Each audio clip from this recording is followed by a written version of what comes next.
G'day everyone, and welcome to this video on introducing my new toy, the Kreg Accu-Cut. Now this isn't a review because I've not used the damn thing. So this morning all we're doing is opening up the box, going through what is in here, the different varieties of the Accu-Cut that are available, and some visual indication of how to set this up. Honestly, I'm going to be reading the manual, following the steps, and providing that information to you, just in case you are more of a visual learner and you don't like to read what's on the printed paper. So first of all, this is my new one. It is the XL, which means I can do the full sheet of plywood. There is a cheaper version of this. I think the only difference between the two of them is that it has half the amount of track to it. Alright, let's see what's in here. In case you've been wondering, this thing is basically a poor man's track saw. It is going to convert your regular circular saw, such as my little 18-volt Makita here, effectively into a track saw. Now, no, it's not going to have all the features and depth control that a proper track saw will have, and of course, if you own a track saw, you have absolutely no reason for purchasing an Accu-Cut. However, those things can be expensive, and while this thing isn't super cheap, it's going to do it for me because I don't really want a track saw. I'm happy with these Kreg solutions. So with the XL, you're going to get yourself 8 chip guards and 4 sections of track, half that number if you have the regular Accu-Cut. There is of course the Sled, the tailstock starting block, the joining bars, some promo gear, and of course the official instructions. Naturally, you will need to BYO your own circular saw. Most models should work. Alright, step 1. Grab yourself 2 pieces of your track. You'll only have 2 if you've got the regular Accu-Cut. A nice straight edge, and a small screwdriver. Phillips drive, a little one, don't know what number it is. Your connector bars out of the pack, and your little grub screws. Be careful, they're tiny, don't want to lose them. Get your 2 bits of track, and set 2 arrows pointing together. Your logos should be at either end. Flip them over. Get 2 connector bars, and your packet of grub screws. Insert your connector bars roughly halfway. Doesn't need to be precise. Carefully find 4 grub screws.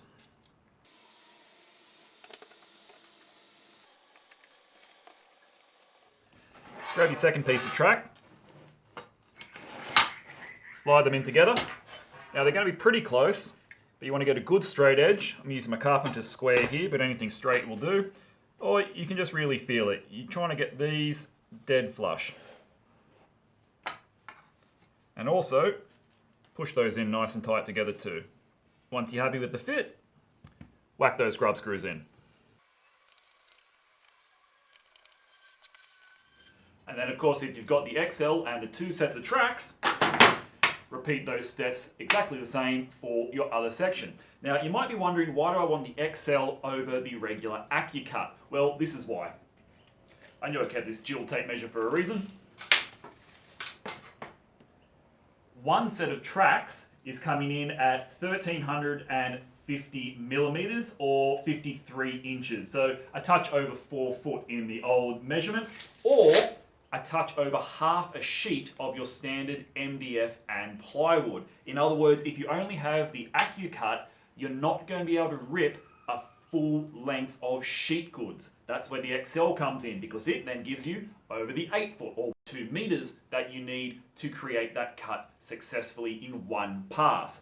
I'm not going to connect these two today because most of my use of this machine is going to be with the half track. It also makes storage a little bit easier, so keep that in mind.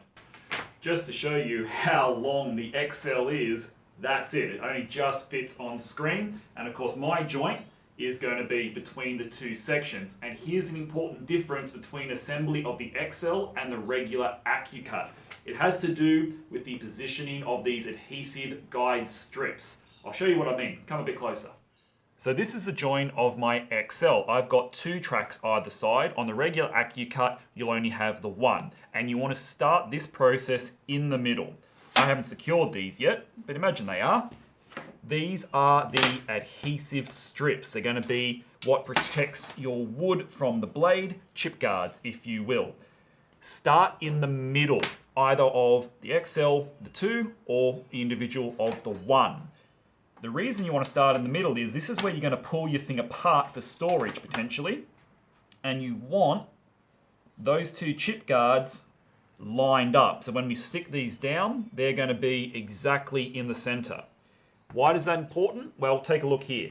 When we come down to the end of the track, there is an underlap, really, with the chip guard. Now, if you've only got 2 tracks, this doesn't matter. That's how the instructions tell you to set them up. But with the XL, you've got another piece of chip guard that needs to go on, and it's designed so that this adhesive slightly sticks onto this track as well, just to make sure the seam is nice. So the rule is, regardless of which system you have, stick the middle section on first, and then come through and stick your second section on there. It means you can have a very slight overhang of the aluminium on the ends, but that is by design, and this is longer than anything that you'll probably cut with it, so it doesn't matter the chip guard ends slightly short. I just had a practice on the other half of the track, and it wasn't as tricky as I thought it was going to be, which is quite nice. Rag. Make sure we're all dust free. These are rigid enough, you can simply, carefully, remove the protecting strip. Make sure you've got the adhesive bit lined up with the inside of your track here and here. So because I'm lining up here, it'll be just short of my middle gap.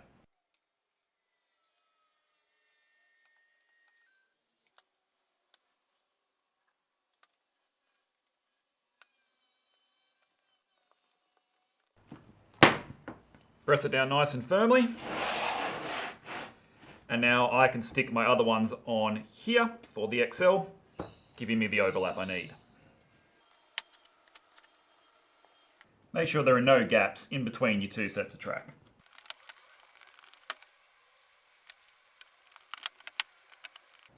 You also get these little numbers that come with it. Important to keep your track in order. That's going to be my start, number 1. 3 and 4. Looking good. 2 track sections set up, ready to go. Next step's an easy one. Little starting block. Should slide straight in here. Done. So that stop there is what's going to butt up to the edge of the wood when you're laying down your track like that. Okay, now let's turn our attention to the sled. First things first, this clip here is only for the rip cut, so we're not going to be worrying about it. It's a feature that doesn't engage with the Accu-Cut. A few things going on. Firstly, this little strip here. It is designed if your saw happens to have a bevel at the front. Mine does not. It is flat. So, get a screwdriver under here, take that out. If you don't have the bevel, you can simply flip it upside down, push it in, and now we are good for a flat base saw like my Makita. Next is the key. This little key is going to register your saw's position so that it is repeatable. In other words, every single time you take your saw off, you don't have to bugger around with it, trying to make it fit into the right spot. But for now, we need to remove it entirely, particularly because mine is a left-sided saw.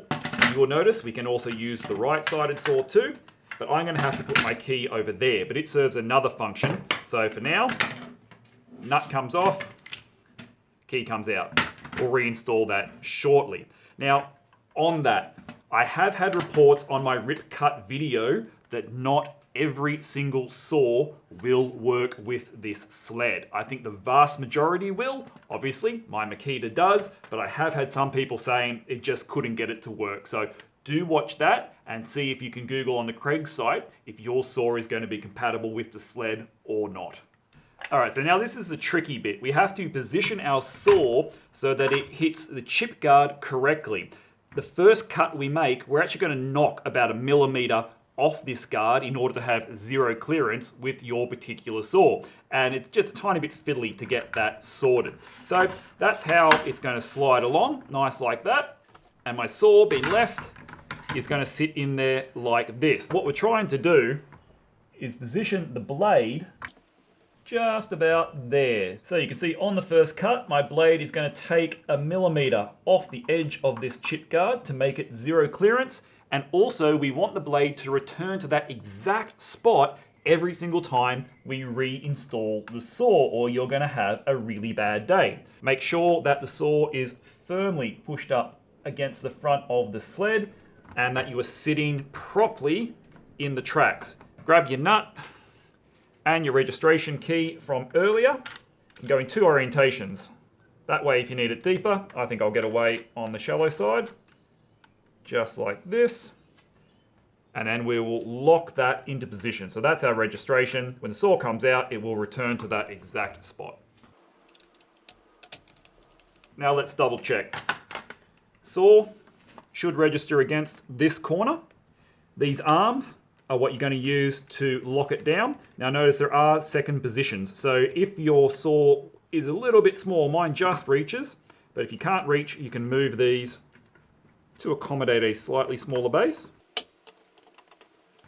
Now that's securely in, if we've done this right, firstly, your blade guard should still function nice and smoothly. And secondly, when we reposition this and we look down, we should just be taking off the edge of that blue chip guard. So that's looking pretty good to me.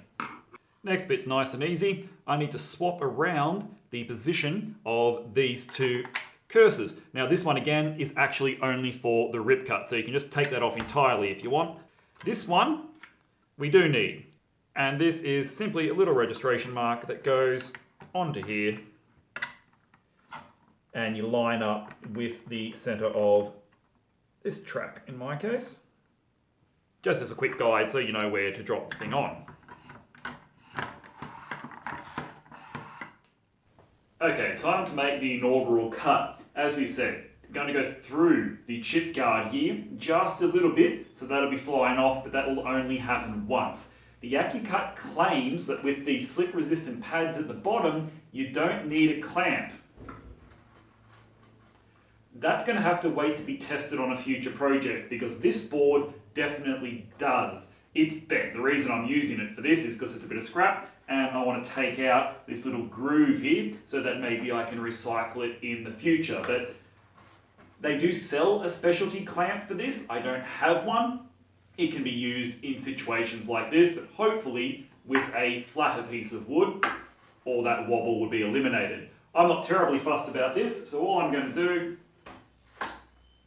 is take about, that much off. We'll clamp it down on that end, and we'll see how it performs. I know this is meant to be a review, but one other quick thing, because you're using a circular saw instead of a dedicated plunge saw, setting the depth for your cut is a little bit of a pain in the ass. Oh well, let's see how she runs.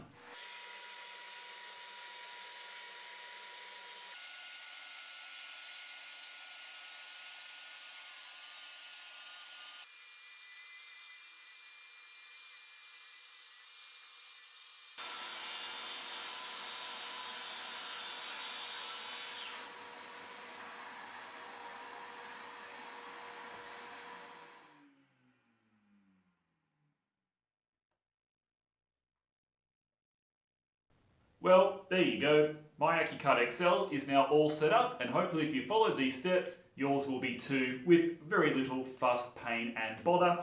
If I wasn't filming, that probably would have taken a grand total of about 15 minutes or so. Not terribly difficult. I've got my zero clearance here, nicely done, and I haven't cut this one yet. I'll wait until the first time that I need it for a full sheet. Instructions were really good. Kreg usually do really good instructions, and as I said, I've literally just read through these and then set it up and explained it visually to you. I did cheat a little bit because having done the rip cut before, the tricky part is the sled and it's almost identical. I'm looking forward to getting some use out of this and testing the Accu part of the Accu-Cut because I did get that wobble both on the sled here and when you're mounting it down. This is designed just to break up sheet goods, but for about $150 for the regular one, $300 for the XL, it is going to replace the majority of track saw functions. It may not be as good, but I do like it so far. It's going to be a handy addition to the workshop. Well, that's all for today, guys. I hope you found this setup video useful. Look forward to some more stuff on this tool in the future. If you have enjoyed it, then please do consider subscribing and go through my back catalogue. As you'll see, I am quite a fan of the Kreg gear and what's available in Australia. When I've got my hands on it, then I've generally put up a video or two on those. I'll see you around next time. Thanks for tuning in.